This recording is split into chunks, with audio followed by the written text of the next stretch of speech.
안녕하세요. 어느덧 쉰을 바라보는 여자입니다. 살아오면서 별별 일을 다 겪었어요. 일부러 절 무시하고 깎아내리는 사람도 있었고, 상처를 줘서 자신이 우위에 서려는 사람도 있었죠. 요즘 세상은 똑똑하고 계산 빠른 사람만 이기고 강한 사람만 살아남는다고들 하잖아요. 그래서 다들 싸우고 앞서 나가려 하고 어떻게든 이기려고 애쓰는 것 같아요. 그래야 조금이라도 더 올라설 수 있다고 믿는 거겠죠. 하지만 저는 싸우지 않았어요. 억지로 센 척하지도 않았고요. 그저 제가 할 수 있는 걸 정직하게 착하게 해냈을 뿐이에요. 그랬더니 큰 싸움에 휘말리지도 않고 이상하게도 항상 이겨왔습니다. 남들보다 더 대우받고 존중받는 삶을 사는 법, 사실 별거 아니더라고요. 그 이야기를 지금부터 들려드릴게요. 저라는 사람의 성격이 어떻게 만들어졌는지 그 계기부터 말씀드릴게요. 아빠는 도배사였고 엄마는 식당에서 설거지 일을 하셨어요. 저희는 부모님과 저, 그리고 남동생까지 네 식구가 함께 살았고요. 아빠가 도배 일로 얼마나 벌 수 있겠어요. 수입이 늘 빠듯하니 엄마가 생계를 돕기 위해 식당에 나가 설거지 일을 시작하신 거죠. 사람 좋기로 소문난 저희 엄마는 동네에서 모르는 아줌마가 없었어요. 개도 함께 들고 여행도 다니고 정말 가족처럼 지냈죠. 그런데요, 그 시절 흔한 이야기 아시죠? 개주가 돈 들고 튀는 거요. 그 일이 결국 저희 집에도 터졌습니다. 개주의 남편은 원래 큰 회사에 다녔어요. 그래서 저희 동네에서는 제일 잘 사는 집이었고요. 그 덕분에 그 집 아줌마가 개주 역할도 자연스럽게 맡게 된 거죠. 그런데 어느 날 홧김에 회사를 확 그만둬 버린 거예요. 그 뒤로는 모아둔 돈으로 경양식당을 열고 돈가스랑 스프 같은 걸 팔았는데요. 얼마 못 가 문을 닫았어요. 그러고는 이번엔 누구나 부담 없이 올 수 있게 삼겹살집을 차렸는데 그마저도 결국 망했습니다. 그 다음에 또 다른 걸 한다고 하셨는데요. 그 뒤부터는 그 집이 밖에 잘 나오지 않아서 잘 몰랐다고 해요. 어느 날 엄마가 부침개를 맛있게 부쳐서 그 집에 가져다 주셨어요. 애들만 있을 줄 알고 간 건데 뜻밖에도 두 부부가 다 집에 있었대요. 어머, 집에 있었어? 사장님도 계시네. 아유, 나는 애들만 있는 줄 알고 그냥 부침개 좀 부쳐왔지. 같이 나눠 먹어. 고마워, 영진 엄마. 우리 집도 챙겨주고. 아, 우리 신랑은 잠깐 들어온 거라 곧 나갈 거야. 아이고, 부침개 잘 먹을게. 그런데 엄마는 그 대낮에 온 가족이 집에 모여 있는 걸 보고 이상한 느낌이 들었대요. 촉이 확 온 거죠. 그래서 그날 새벽 저희가 자고 있을 때 엄마가 혼자 조용히 일어나 그 집으로 가보셨대요. 아니나 다를까 개주가 갯돈을 들고 도망치려던 참이었대요. 낮에 갔을 때 이미 집안에 짐이 꽤나 정리되어 있어서 도망갈 줄 알았다고 합니다. 저기, 선우 엄마. 난 그냥 모른 척 해줄게. 가서 잘 살아. 그리고 이거 받아. 어딜 가든 정착하려면 돈이 필요할 거잖아. 이거 조금이지만 보탰어. 어머, 영준 엄마. 아우, 내가 별꼴을 다 보인다 정말. 나 왜 도망가는 줄 알면서 돈까지 주는 거야? 내가 진짜로 염치 없지만 이거 받을게. 그래, 어서 가. 상황이 좋아지면 다시 돌아와서 갚아. 어디 가든지 애들 잘 키우고 건강 조심하고. 알았지? 그렇게 엄마는 갯돈을 들고 도망치려는 개주에게 잘 살라고 인사하면서 오히려 돈까지 건네셨대요. 그리고 다음 날 사람들에게는 선우 엄마는 사정이 생겨 급히 떠났지만 갯돈은 다 남기고 갔다며 엄마는 모아두었던 돈을 꺼내 대신 내놓으셨대요. 그 사실을 알고 아빠는 난리가 났죠. 그 시절엔 다들 힘들게 살았잖아요. 한푼이 아쉬운 때였고 저희 집도 넉넉한 형편은 아니었는데 그 큰 돈을 대신 내줬다고 하니 화가 날 수밖에 없었죠. 솔직히 저도 그땐 엄마가 이해되지 않았어요. 왜 그런 선택을 했는지 납득이 안 됐거든요. 그런데요, 엄마한테 개주는 은인이었대요. 그래서 망가지는 모습으로 보내고 싶지 않았대요. 사람 일이 어떻게 될지 모르지만 다시 마주쳤을 때 부끄럽지 않게 웃으면서 볼 수 있도록 개주를 응원해주고 싶었대요. 그게 엄마의 진심이었어요. 돈 앞에서 예민해지지 않을 사람이 어디 있겠어요. 아빠는 정말 많이 화를 내셨어요. 저는 그때 부모님이 혹시 헤어지시는 건 아닐까, 아빠가 엄마한테 손이라도 드는 건 아닐까, 혼자서 별의별 걱정을 다 했죠. 저희 집 분위기 진짜 살벌했었거든요. 그런 상태가 꽤 오래 갔어요.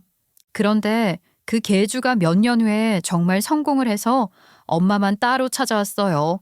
일 때문에 지방으로 내려가야 한다며 잠깐 들렸다며 당시 갖고 튄 갯돈보다 훨씬 큰 금액을 저희 엄마한테 건넸대요. 그때 제대로 갯돈을 받았더라면 냉장고 하나 바꿀 정도였는데 주신 돈은 그보다 몇 배의 돈을 주셨다고 해요. 정말 큰 돈이었대요. 그때서야 아빠도 마음을 풀었고요. 엄마는 어깨를 으쓱하시며 베풀면 돌아온다고 그러셨어요. 그리고 그때서야 왜 엄마한테 계주가 은인인지 듣게 되었어요. 사실 그 계주도 엄마가 결혼해서 이 마을로 이사 왔을 때 돈도 많이 빌려줬었고 아픈 저희 외할머니 한약까지 지어주셨던 분이었다고 해요. 그런 고마움이 있어서 엄마도 갚는 마음으로 그렇게 했다고 하더라고요. 그때 저는 많은 걸 느꼈어요. 베풀면 결국 돌아온다는 걸, 그리고 그거를 몸소 실천한 엄마가 정말 멋지다고 생각했죠. 그래서 저도 그런 사람으로 살고 싶었어요. 하지만 현실은 녹록지 않았습니다. 형편이 어려워 대학은 꿈도 꿀 수 없었고 동생까지 있으니 저는 상업고등학교에 진학해 곧바로 취업을 했어요. 몇 년 동안 회사에서 일하다 보니 저도 늦게나마 나도 뭘 하고 싶다는 마음이 생기더라고요. 교사가 되고 싶었어요. 아이들을 가르치고 따뜻한 어른이 되고 싶었어요. 그런데 현실적으로 대학 입시를 다시 준비해서 4년 동안 교대를 다니는 건 불가능했어요. 그래서 최대한 비슷하면서 지금 당장 시작할 수 있는 일을 찾다가 어린이집 선생님이라는 직업이 눈에 들어왔어요. 그 시절에는 개인이 운영하는 작은 어린이집이라면 정식 보육교사 자격이 없어도 원장이 직접 뽑아 쓰는 경우가 종종 있었거든요. 저도 그런 곳에 면접을 보고 채용이 됐고 그때부터 어린이들과 함께하는 하루하루가 시작됐어요. 아이들이 너무 예쁘고 사랑스러워서 일하는 것 같지도 않고 그냥 힐링의 시간이었어요. 그 무렵 저는 소개팅으로 남편을 만났어요. 1년간 잘 사귀고 결혼을 약속하게 되는데요. 남편은 작은 회사에 다니고 있었고 저도 어린이집에서 일하고 있었으니 둘이 벌어서는 먹고 사는데 큰 어려움은 없었어요. 문제는 우리 둘 다 집안 사정이 좋지 않았다는 거예요. 결혼을 준비할 형편이 안 됐어요. 제가 결혼하던 해는 1997년이었거든요. 당시엔 신혼부부들이 아파트를 선호하던 시기였고 제 또래 친구들은 다들 새 아파트에서 신혼을 시작했죠. 솔직히 부러웠어요. 하지만 저희는 돈이 없었거든요. 남편 쪽도 형편이 어려워서 아파트는커녕 저희가 살 집 구하는 것도 힘들었어요. 남편의 아버지는 몇 해 전에 돌아가셨는데 빚이 많아서 남편은 누나와 함께 그 빚을 갚아 나가고 있었대요. 게다가 남편의 막내 동생은 아직 학생이라 학비며 생활비며 계속 돈이 들어가는 상황이었고요. 저희 집도 아빠가 벌고 엄마도 벌지만 어느 순간 빚을 지게 되어서 사정이 어려웠어요. 그래서 저희는 결혼 준비에 쓸 돈이 턱없이 부족했어요. 어떻게든 빚을 내서 결혼식을 화려하게 치를 수도 있었지만 빚지고 결혼 생활을 시작하기는 싫었어요. 이걸 어떻게 해야 하나 주변 사람한테 물어보면 다 제 결혼을 뜯어 말리더라고요. 친구들이 하는 말은 뼈를 맞듯이 아팠어요. 넉넉하게 결혼해도 힘든 게 결혼 생활인데 왜 그런 집에 시집을 가려고 해? 준비 안 된 남자는 만나는 게 아니야. 그냥 헤어져라. 없는 남자 만나면 진짜 고생길 빠네. 힘든 일을 왜 하려고 그러니? 헤어지고 다른 사람 만나. 금방 잊혀지고 다시 사랑할 수 있을 거야. 아빠도 말렸지만 유일하게 엄마만이 저를 응원해 주셨어요. 사랑하면 서로 아껴가면서 사랑하면서 사는 거야. 돈은 중요하지 않아. 너네 돈 없으면 단칸방부터 시작해. 같이 사는 것만으로도 행복이잖아. 그 말에 저는 마음을 굳혔어요. 그래서 저희는 결혼 후 반지하 단칸방에서 신혼을 시작하게 됐어요. 하지만 저희 부부는 단지 둘만을 위한 삶을 산 게 아니었어요. 결혼과 동시에 시댁의 삶까지 함께 짊어지게 되었어요. 시어머니는 몸이 편찮으셔서 일할 수 없는 상태였고 남편의 남동생, 그러니까 도련님은 아직 학생이었어요. 그래서 자연스럽게 저희가 시어머니 생활비를 책임지고 도련님의 학비까지 감당하게 됐죠. 왜 그랬는지 모르겠어요. 하지만 그땐 시댁 식구들을 돌보는 게 제 운명처럼 느껴졌어요. 그만큼 남편을 많이 좋아했던 것 같아요. 그래서 시누이와 함께 시어머니께 생활비를 드렸고 그 와중에도 저는 제 수입의 일부를 친정에 보태며 정말 알뜰하게 빠듯하게 살아갔어요. 그때 저는 제 성격이 얼마나 짠순이인지 스스로 뼈저리게 알게 됐어요. 필요한 물건도 여러 번 고민하다 결국 안 사고 먹고 싶은 게 있어도 오늘은 그냥 집에 있는 걸로 해결하자며 넘기고 옷 한 벌도 꼭 해줘야만 바꿨어요. 돈이 생기면 일단 통장으로 직행, 쓸지 말지 고민할 새도 없이 바로 저축했어요. 지금 돌이켜보면 정말 모으는 기계처럼 살았던 것 같아요. 그렇게 악착같이 아끼고 또 아끼다 보니 결혼한 지 딱 2년 만에 반지하 생활을 끝내고 1층으로 올라올 수 있었어요. 그 순간의 뿌듯함은 아직도 잊히지 않아요. 그 뒤로도 저는 같은 방식으로 돈을 모았고 남편 역시 성실하게 직장 생활을 이어가면서 호봉도 오르고 보너스도 받기 시작했죠. 그리고 마침내 아이도 태어났어요. 우리가 함께 만든 첫 생명이 집 안을 채우자 매일이 전보다 조금 더 밝아지고 따뜻해지더라고요. 살림살이도 점점 나아졌어요. 예전처럼 숨 돌릴 틈 없이 빠듯하지 않았고 조금씩 숨통이 트였죠. 그러던 어느 날 그동안 열심히 부었던 적금을 타게 되었고요. 이제는 꿈에 그리던 아파트로 이사 갈 수 있을 만큼 돈이 모아진 거예요. 남편도 이제는 이사 가서 편하게 살자며 적극적으로 얘기했어요. 남편의 말에 저는 한참을 고민했어요. 여전히 돈을 쓰는 건 조심스러웠고 혹시라도 또 무슨 일이 생기면 어쩌나 걱정도 됐죠. 하지만 한편으론 이제는 정말 그래도 되지 않을까 싶었어요. 그동안 많이 참고 견뎌냈으니까요. 그래서 저도 많이 고민했는데요. 하지만 어느 순간부터 저는 절실히 느꼈어요.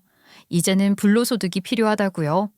그때까지만 해도 저희 부부는 정말 알뜰하게 계획적으로 살고 있었어요. 벌면 모으고 모은 돈은 또 돌려서 생활비에 보태고 큰 지출은 미리미리 조율해서 피하고요. 그렇게 숫자를 맞춰가며 사는 데는 익숙했지만 솔직히 그게 언제까지 가능할까 하는 생각이 들더라고요.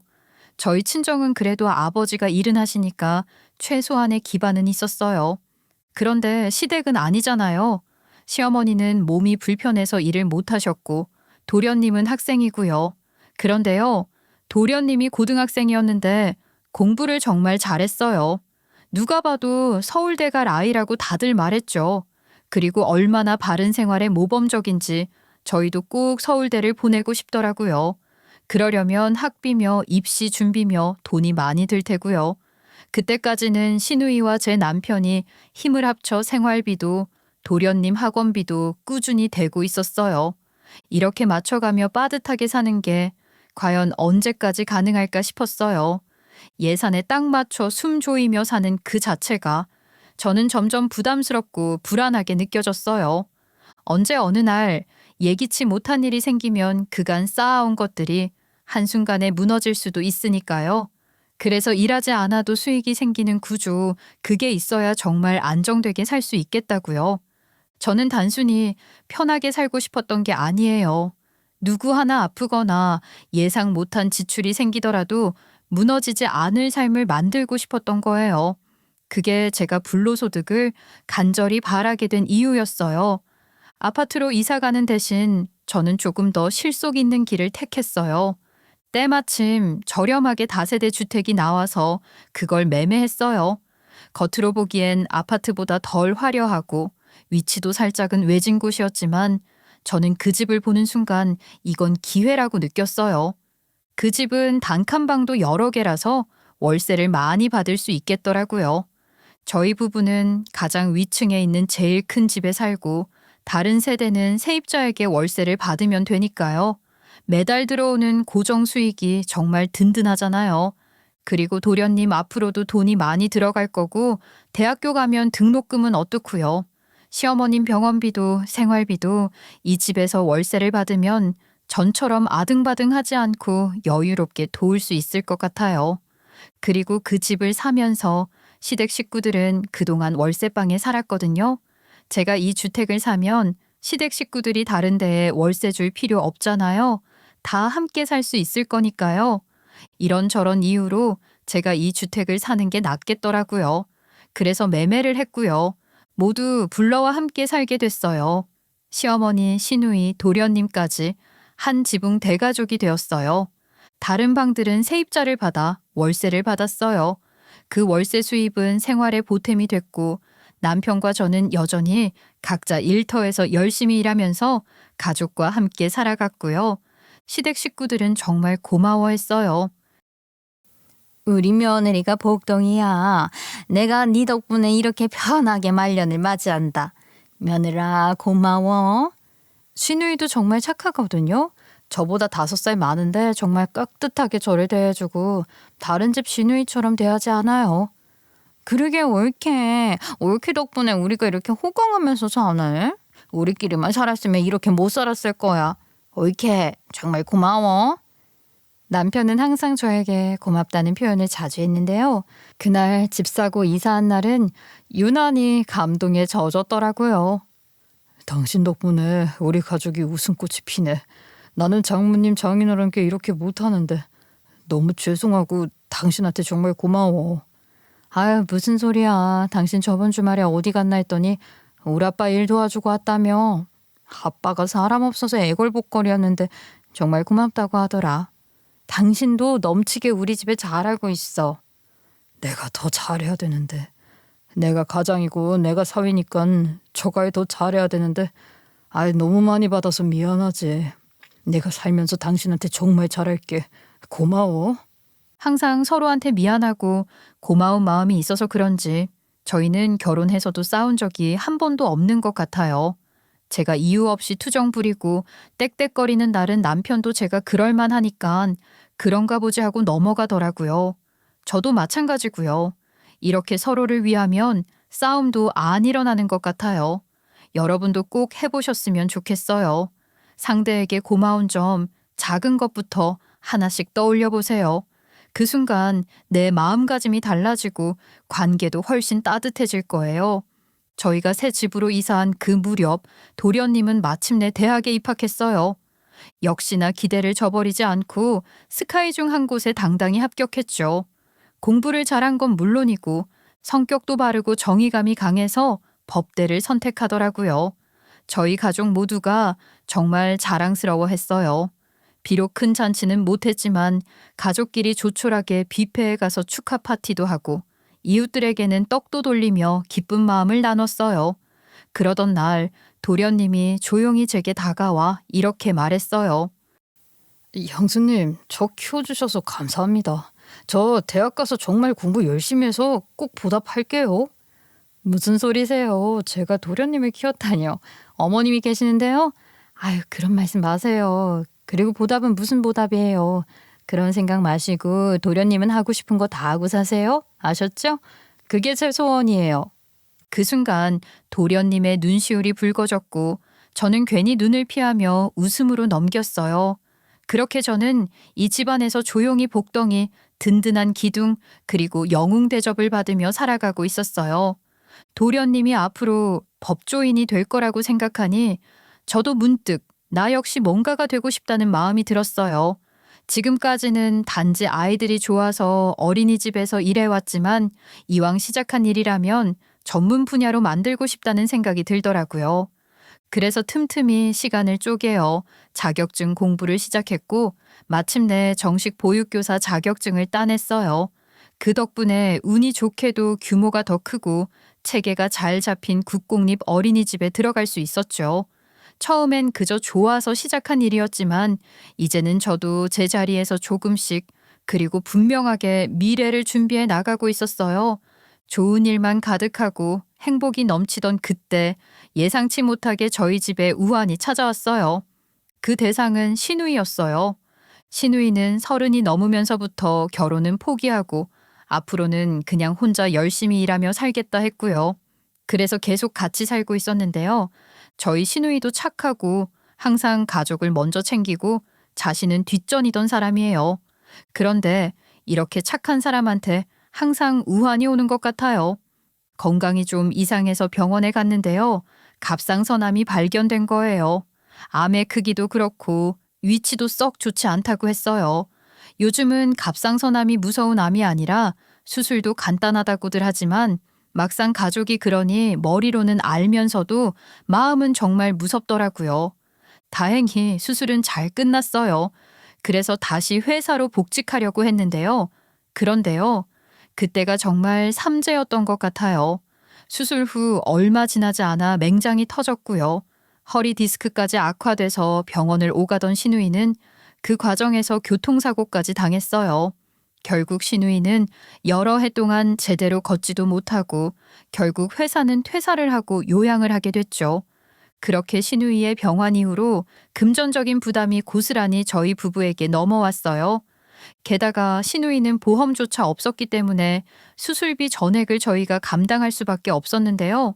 당시엔 이사한 지 얼마 되지 않았고 월급과 월세 수입이 정기적으로 들어온다곤 해도 시누이 수술비로 큰돈이 한 번에 빠져나가고 거기에 도련님 등록금과 용돈, 시어머니 병원비, 그리고 저희 부부의 생활비까지 더하니 살림이 꽤 빠듯해졌어요.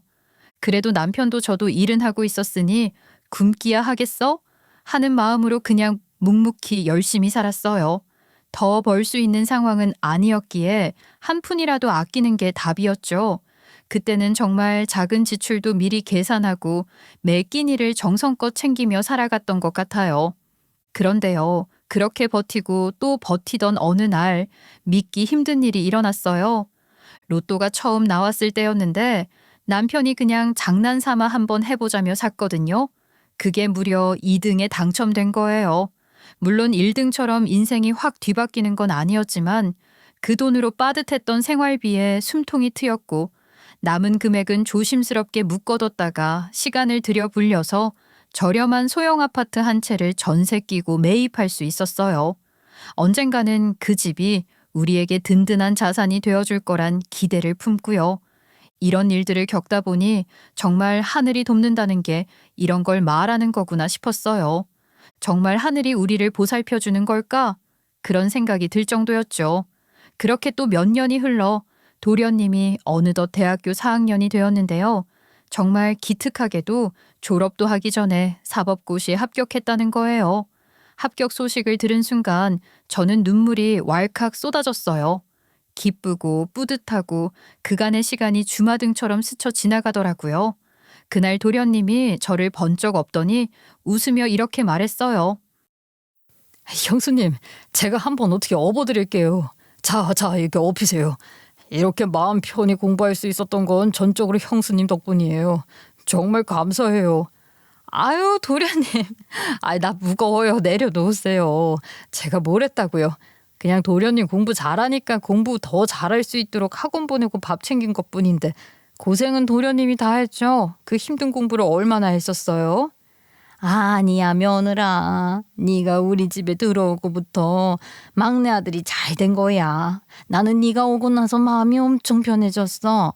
우리 큰딸도 네 덕에 요양 잘하고 있고 큰아들도 이렇게 큰 집에서 사는 거 다 네 덕이다. 다 네 덕이야. 정말 고마워. 내가 이거 잊지 않을게. 그래, 옳게. 이럴 자격 충분하지. 우리 모두 옳게 덕분에 이렇게 잘 살고 있는걸? 정말 고마워. 그날은 정말 눈물바다였어요. 도련님은 저를 업은 채로 집안 여기저기를 걸어다니며 저보고 이제 걱정하지 말고 자기가 집안을 책임지겠대요. 저는 웃으며 그럴 필요 없다고, 저는 그냥 좋아서 한 거라고, 도련님이 행복한 게 곧 내 행복이니 마음껏 하면서 살라고 했죠. 그날 저는 진심으로 제 일처럼 기뻤고요. 잊을 수 없는 기분 좋은 날이었어요. 도련님은 사법연수원에 들어가서도 두각을 나타냈어요. 꾸준히 성실하게 공부해온 사람답게 연수원에서도 성적이 상위권이었고요. 덕분에 연수원 수료 후 검사로 임용되었죠. 집에 와서 검사 옷을 입었는데요. 그때 또 한 번 온 가족이 눈물바다가 되었어요. 이렇게 잘 커준 도련님이 너무 고마웠거든요. 도련님은 그 이후에도 늘 한결같이 묵묵히 자기 자리에서 열심히 일하며 지냈어요. 그런데요, 도련님이 일한 지 1년쯤 되었을 무렵이었어요. 갑자기 가족들 앞에서 결혼을 하겠다는 말을 꺼낸 거예요. 엄마, 형, 누나, 그리고 형수님, 할 말이 있어요. 저 결혼을 할까 합니다. 네? 결혼이요? 도련님 여자친구 있었어요? 얼마나 사귀었는데요? 갑자기 결혼이라니 30도 안 됐는데요. 사귄 건 아니고요. 제가 검사가 되니까 마담또들이 손자리를 많이 가져오더라고요. 그래서 몇 번 봤는데 적당한 사람이 있어서 결혼을 하려고요. 그래? 어떤 사람이요? 마음에는 쏙 들어? 근데 결혼 말이지. 조건도 중요하긴 하지만 결국엔 사랑하는 사람하고 해야 하는 거야. 상대는 레지던트 의사고 그 집안은 지방에서 여러 사업한다고 하는데 지방 유지라고 하더라고. 저희 결혼하면 많은 지원을 해주실 수 있다고 들었어요. 도련님, 우리가 지금 밥 굶고 사나요? 저희 지금도 충분히 잘 살고 있어요. 조건 때문에 결혼 결정하지 마세요. 결혼은 정말로 마음 가는 사람이랑 하는 거예요. 이 사람 말처럼 결국은 사랑이 있어야 오래가요. 꼭 조건 때문만이 아니라 정말 괜찮은 사람이에요. 한번 보시면 다들 좋아하실 거예요. 때묻지 않고 밝은 사람이라 긍정 에너지가 장난 아니에요. 그렇게 해서 도련님은 그해 설 명절에 예비 신부를 가족에게 인사시키겠다고 했어요. 그리고 명절날 정말로 의사인 예비 동서가 정식으로 인사하러 집에 찾아왔습니다. 정말 똑 부러지게 생겼더라고요. 처음 보는 순간부터 눈빛이 또렷하고 말투도 분명했어요. 집에 들어오자마자 여기저기 둘러보는데 그 눈길이 꼭 세상에 이런 집도 있구나 싶은 표정 같았달까요. 신기하다는 듯 낯설다는 듯 그런 분위기가 느껴졌어요. 안녕하세요. 처음 뵙겠습니다. 얘기는 많이 들었어요. 혹시 제 얘기도 많이 들으셨나요? 그 당돌한 첫인사에 어머님도 시누이도 남편도 한순간 말문이 막혀 아무 말도 못했어요. 예. 레지던트 하고 있다는 것만 들었어요. 아버지가 지방 유지라는 것도 들었고요. 형님 되시는 분이시죠? 형님이라 불러도 돼요? 그러셨다면서요. 조건 보고 결혼하지 말라고요. 그 말이 인상 깊었어요. 근데요, 저희는 조건 때문이 아니라 정말 서로 좋아해서 결혼하는 거예요. 그걸 말씀드리고 싶었어요. 제 동생 얘기도 집안에 하셨어요? 반응은 어떻던가요? 다들 좋아하세요? 네, 저희가 결혼을 결심하고 제일 먼저 저희 부모님께 인사를 드렸어요. 저희 부모님 모두 이 사람 좋게 봐주셨고요. 이제 여기 계신 가족분들이 허락해 주시면 좋겠어요. 너네가 좋다면 하는 거지. 뭔 반대할 이유가 있겠어? 정말 둘이 좋아하는 거지? 그러면 결혼해라. 마음이 안 선다면 하지 말고.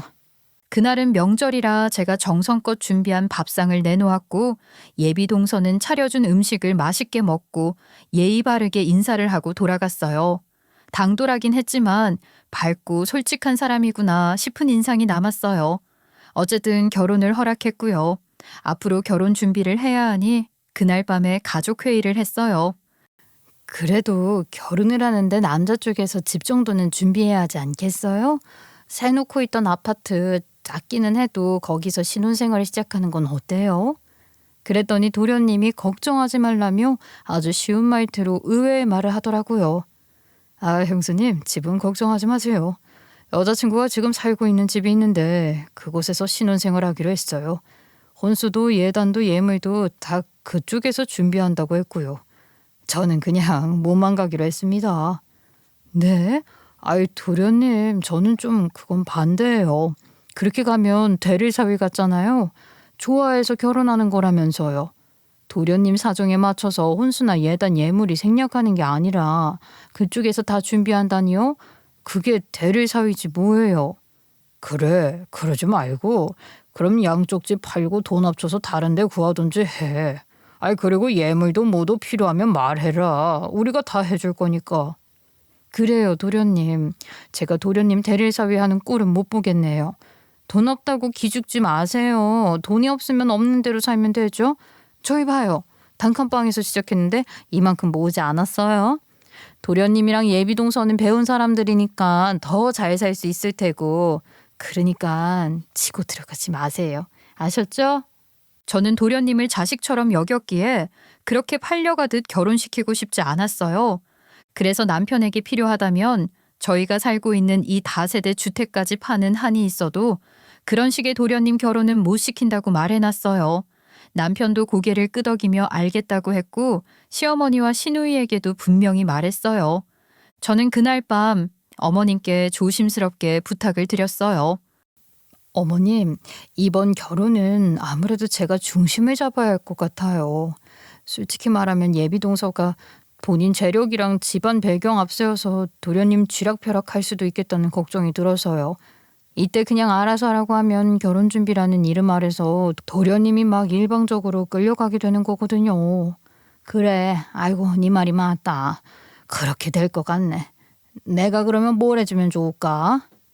도련님 결혼에 대한 결정권을 모두 저에게 주시겠어요? 제가 도련님이 하는 결혼 어느 한쪽으로도 치우치지 않게 자존심 지킬 수 있게 잘 챙겨서 보낼게요. 어머님은 제 말을 한참 듣고 나시더니 고개를 끄덕이셨고요. 그렇게 해서 도련님 결혼 준비의 총책임자는 제가 되었어요. 그리고 도련님에게도 앞으로 결혼과 관련된 준비는 모두 저를 거쳐서 진행하고 예비 동서도 혹시 시댁하고 의논할 게 있으면 어머님이 아닌 저를 거치라고 말했어요. 전 이 결혼이 누구 한쪽에 치우치지 않고 공평하게 해야 나중에 별 말이 없을 거라는 생각을 했어요. 왜냐하면 자존감이 떨어지는 저희 도련님이 결혼이라는 중요한 길목에서 자신을 잃지 않도록 단단하게 잡아줘야 한다고 판단했거든요. 특히나 그런 있는 집안에서 직업적으로 능력이 있는 저희 도련님을 쥐락펴락하고 싶어 하는 것 같은데 한평생 끌려다니게 하고 싶지는 않았습니다. 그게 제가 해야 할 일이라고 생각했어요. 그런데 시간이 지나면서 예비 동서 입장에서는 제가 마치 사사건건 결혼을 방해하는 사람처럼 보였던 것 같아요. 사실 저는 그런 의도가 전혀 아니었는데요. 예비 동서가 원래 살던 집에서 신혼을 시작하겠다고 하길래 저는 그 집은 정리하고 양가가 힘을 모아 새로 마련하자고 제안했어요. 또 그쪽에서 예단을 준비해 온다고 하기에 저희는 예단도 예물도 다 필요 없거든요. 있는 거 쓰면 되는데요. 특별히 갖고 싶은 것도 없었고요.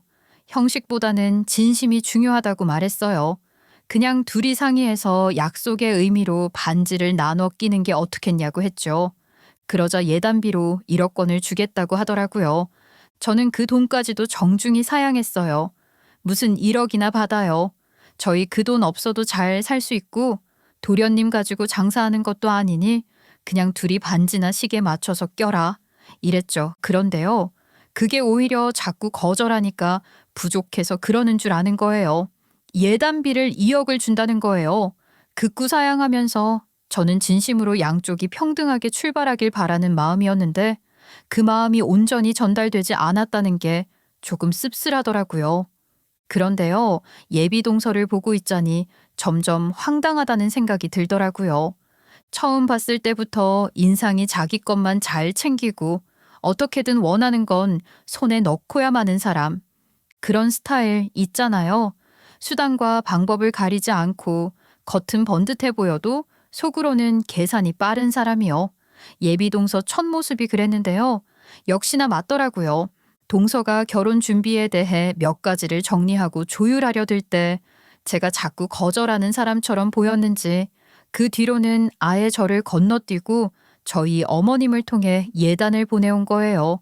명품 이불, 명품 가방, 밍크 코트 그런 것들이요.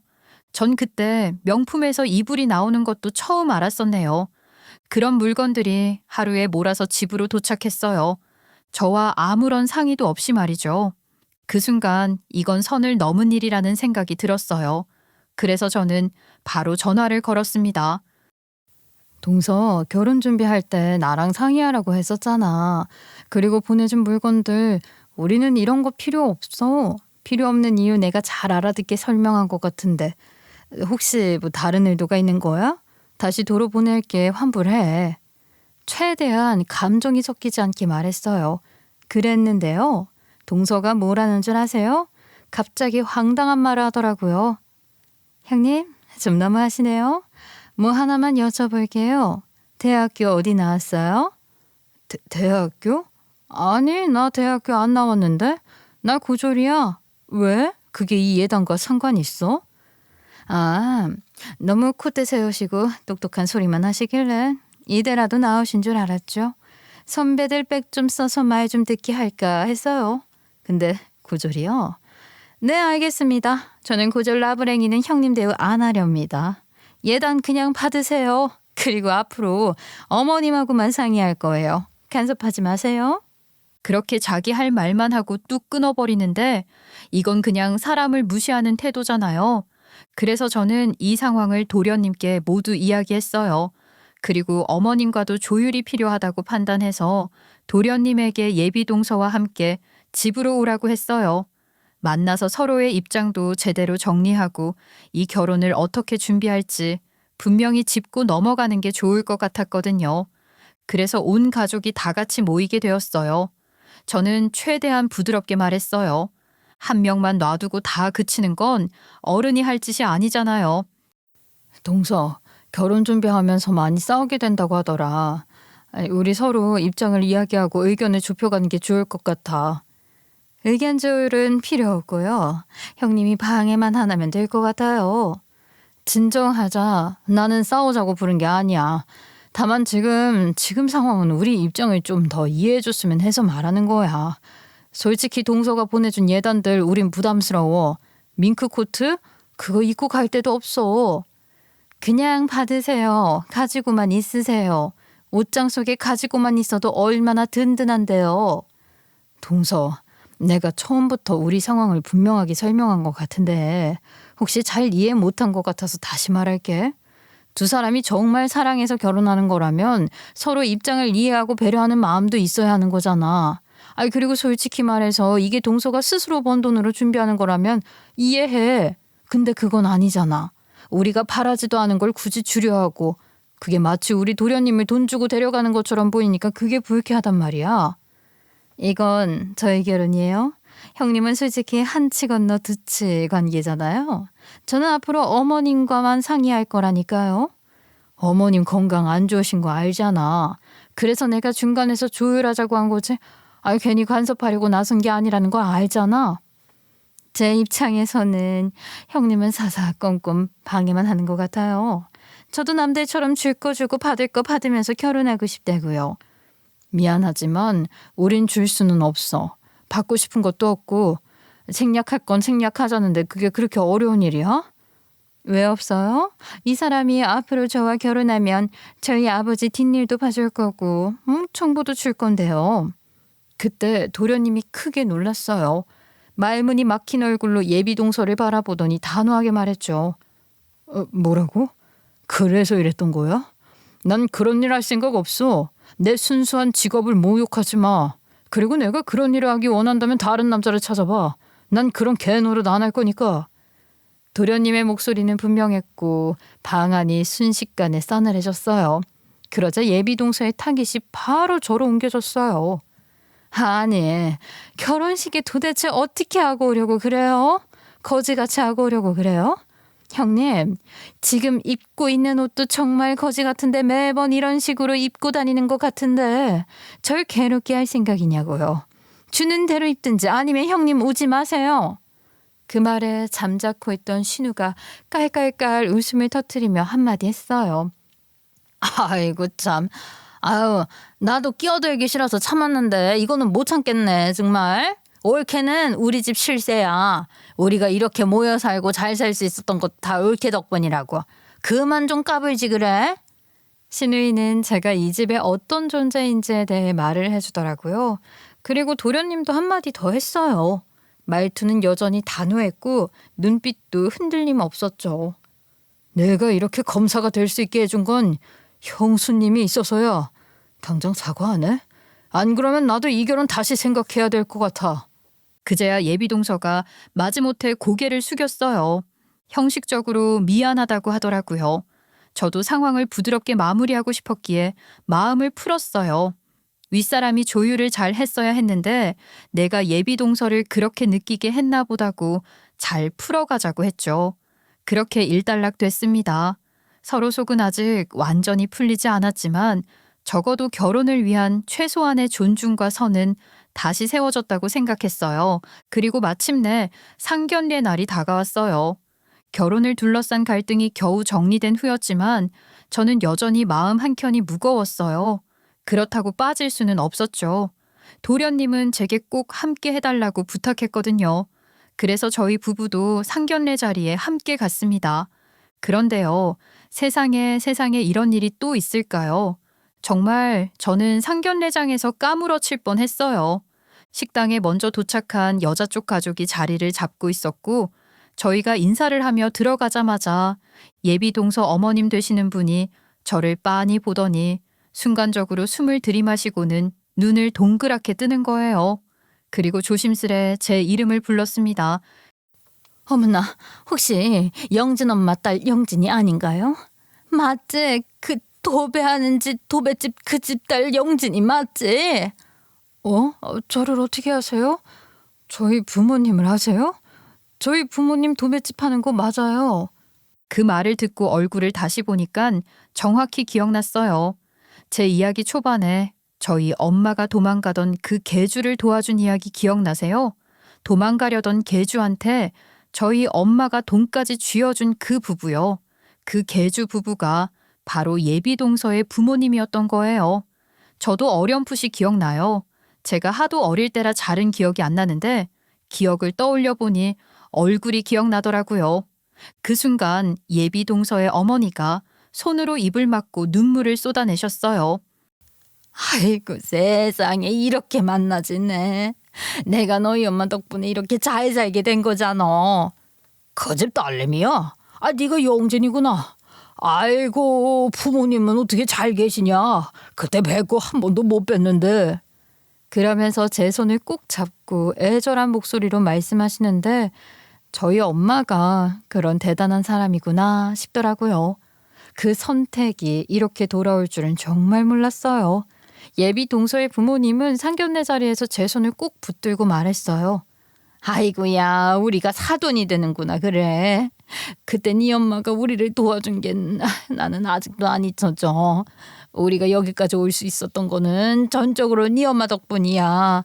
알고 있니? 저도 뭐 자세한 내막은 모르지만 인연이 깊다고만 들었어요. 진짜 깊은 인연이네요. 여기서 이렇게 뵐 줄은 몰랐는데요. 우리 딸이 너 있는 집안으로 시집을 간다니까 안 봐도 비디오야. 당연히 좋은 집안일 거고 우리 딸 아무쪼록 잘 부탁한다. 마치 먼 길을 돌아 결국 한자리에 모인 가족 같았어요. 시댁 식구들은 처음에 다들 놀랐다가 눈물을 흘리더라고요. 도련님도 울었고 남편도 울었고 저도 울었고요. 생각해보니 계주분들은 어린 딸이 있었는데요. 저와 제 동생 또래가 아니어서 존재 자체를 잊고 있었는데요. 생각해보니 딸 이름이 예비동서의 이름이라는 게 기억이 나더라고요.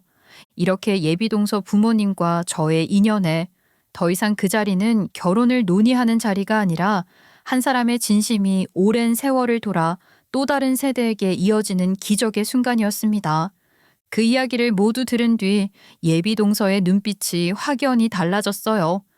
그 전까지는 경계심이 가득했고 어딘가 모르게 윗선에서 내려다보는 듯한 태도였는데요. 자신의 부모님을 가장 절박했던 순간에 살려준 사람이 바로 우리 엄마라는 걸 듣고는 갑자기 말수가 줄고 눈빛이 흔들리더라고요. 결국 그날 상견례는 말 그대로 눈물로 시작해서 눈물로 끝났고요.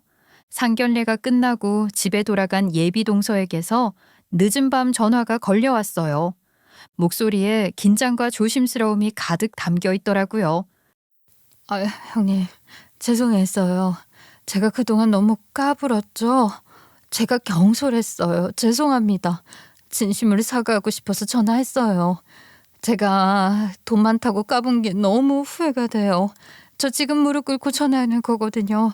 진짜예요. 예비동서가 애교 섞인 목소리에 애절하게 말을 하는데요. 저는 그 말에 피식 웃음이 나더라고요. 괜찮아 동서. 지난 일은 난 이미 잊었어. 그러니까 그만해도 돼. 사과 받아줄게. 어머, 감사해요 형님. 저희 부모님이 매번 말씀하셨거든요. 은인이 있다고요. 아유 참, 그 은인이 형님 부모님일 줄은 몰랐어요. 이래서 착하게 살아야 하나 봐요. 언제 제 행동이 들통날지 모르니까요. 그럴 수도 있다고 생각하고 넘길게. 반성 그만하고 우리 도련님이랑 행복하게 살 궁리만 잘해. 나는 그걸로 충분하니까. 그날 밤 예비동서는 전화를 끊기 전까지 몇 번이나 감사하다, 죄송하다를 반복했어요. 자기 입으로 무릎 꿇고 있다고 하는데 그 모습이 상상이 돼서 귀엽더라고요. 생각해보면 예비동서도 몰랐겠죠. 자기도 한평생 돈으로 자존심 다 부리며 살았을 텐데 그게 안 먹히는 사람이 있다는 것도 몰랐을 거고요. 자기가 까불던 상대가 부모님의 은인의 딸이라는 것도 몰랐겠죠. 돈부심을 그렇게 부렸는데 얼마나 민망했을지 상상도 안 돼요. 예비동서 말로는 부모님도 자길 단단히 다그쳤대요. 이제부터 제 말이라면 무조건 복종하라고요. 그 말에 또 한 번 웃음이 터졌어요. 좀 독특한 방식이긴 하지만 진심이 느껴져서 괜히 미워할 수가 없었어요. 그래서 전 마지막으로 이렇게 말했어요. 아이고 됐어 동서. 이제 서로가 누군지 알았으니까 앞으로는 진짜 가족으로 잘 지내보자. 그렇게 처음엔 티격태격했지만 서로 마음을 터놓고 이해하고 배려하며 결국에는 마음을 터놓고 말할 수 있는 진짜 가족의 시작이 되었어요. 그 다음 날 저는 참지 못하고 친정에 전화를 걸었어요. 엄마와 아빠에게 상견례에서 있었던 일을 조심스레 말씀드렸죠. 예비동서의 부모님이 바로 그때 갯돈을 들고 도망가다 엄마가 도와줬던 그 개주 부부였다고요. 그 말을 들으신 엄마는 한동안 아무 말씀도 못 하시더니 전화기 너머에서 흐느끼는 소리가 들렸어요. 아빠도 옆에서 크게 놀라시며 잘 살아 있었구나 하시며 안도하셨죠. 그리고 며칠 뒤 예비사돈 어르신들께서 직접 저에게 전화를 주셔서 저희 부모님께 꼭 인사드리고 싶다며 정중하게 말씀하시더라고요. 곧바로 날짜를 잡고 저와 함께 저희 친정집에 함께 찾아갔어요. 그날 두 집안이 다시 만나는 순간은 정말 말로 다 못할 감동이었어요. 현관문을 열자마자 서로를 알아보고 눈물을 터뜨리셨고 사부인께서도 엄마의 손을 덥석 잡으며 오열하셨어요. 아이고 머니 나 어떻게 살았어. 내가 정말 보고 싶었는데 잘 살았어. 아유 봐봐. 얼굴은 그때보다 더 젊어진 것 같네. 을슬의 힘이지. 아유 어떻게 내가 영진 엄마도 해줄까? 자네는 왜 이렇게 늙었어? 속상하게. 두 분은 서로의 손을 꼭 잡고 눈시울을 붉히셨고요. 옆에 있던 아빠와 사부님도 말없이 고개를 끄덕이며 옛 이야기를 꺼내기 시작하셨어요. 한때는 삶의 벼랑 끝에서 서로를 향해 손 내밀어줬던 두 집안이라고요. 이렇게 다시 만나 따뜻한 말 한마디 건네며 눈을 맞추니 정말 시간이 멈춘 듯했고 마음 한켠이 따뜻해졌어요. 그날 저는 처음으로 이 결혼은 하늘이 맺어준 인연이구나 하는 생각까지 들더라고요. 원한도 오해도 세월이 흐르니 다 녹아내렸고 그 자리엔 그냥 사람과 사람이 마주 앉아 서로를 위로하는 진심만이 남아 있었어요. 저희 아빠는 지금도 여전히 도배 일을 하시고 엄마도 몸이 성치 않으신데도 아침 일찍부터 부지런히 일을 나가세요. 넉넉한 형편은 아니지만 그렇다고 모자란 삶도 아니에요. 그분들 덕분에 저는 항상 부끄럽지 않게 자랐고 지금도 자식들 걱정 안 하게 그저 조용히 성실하게 살아가고 계시죠. 그런데 그날 예비 사돈어른께서 조심스럽게 이런 말씀을 하셨어요. 저희가 지금 이렇게 잘 살고 있는 거는 다 영진이네 덕분입니다. 그 은혜를 어떻게 갚아야 할지 모르겠습니다. 기회가 된다면 제가 집이라도 한 채 넓고 쾌적한 곳으로 마련해드리고 싶은데 아유 어떠신가요? 아이고, 그런 말씀 마세요. 저희는 이 집이 딱 좋습니다. 낯선 곳으로 옮기면 더 불편할지도 몰라요. 이 동네, 이 집이 저희한테는 충분해요. 아유, 정말로 뭐라도 감사의 표시를 하고 싶어서 그래요. 저희 마음도 헤아려 주셔야지. 기회를 주시면 작은 보답이라도 꼭 드리고 싶어요.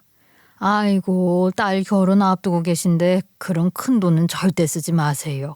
저희는 그런 집 필요 없고 지금도 이만하면 잘 살고 있습니다.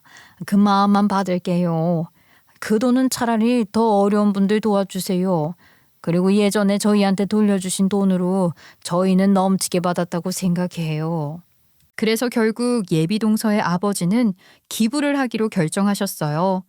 화통하신 성격답게 통 크게 하시더라고요. 본인 이름으로도 하셨지만 저희 부모님 이름으로도 기부를 해주셨더라고요. 며칠 후 기부처에서 기증증서가 도착했어요. 저희 부모님 이름이 선명하게 새겨져 있었고 그걸 보시는 부모님 얼굴에 정말 벅찬 감동이 어리더라고요. 어머나, 아유, 이런 건 타고나서 처음 받아보네. 무슨 금부치보다 이런 게 훨씬 보기 좋다. 그래, 이런 선물은 어디서도 못 봤지. 이걸 어디 잘 보이는데 걸어놔야겠구먼. 두 분이 그렇게 뿌듯해하시는 모습을 보는데 왠지 모르게 마음이 울컥했어요. 그 순간 저는 부모님이 존경스럽다는 생각이 들었습니다. 많이 배우고 사회적으로 성공한 사람들이 해내는 큰일만이 위대한 게 아니라 묵묵히 자신의 자리에서 나눔과 배려를 실천해온 저희 부모님의 삶 또한 충분히 높이 평가받아야 마땅하다고 생각했어요. 그리고 그런 부모님의 업적을 누구보다 먼저 자식인 제가 알아드리는 게 맞는 일 같았고요. 그동안 세상을 바르게 살아오신 두 분에게 하늘이 작은 훈장을 내려준 것 같았어요. 그날 저는 다시 한번 깊이 느꼈어요. 나누면 복이 돌아온다는 말이 그냥 말이 아니구나. 살다 보면 예상치 못한 순간에 진심이 고스란히 보답받는 날이 오기도 한다는 걸요. 결혼식은 양가 사정을 충분히 고려해서 서로 부담되지 않게 평화롭고 조화롭게 치렀습니다. 예단이며 혼수며 양쪽 모두 허례허식은 최대한 덜고 대신 두 사람이 중심이 되는 실속 있는 결혼식을 만들기로 했고요. 결과적으로 모두가 만족할 수 있었어요.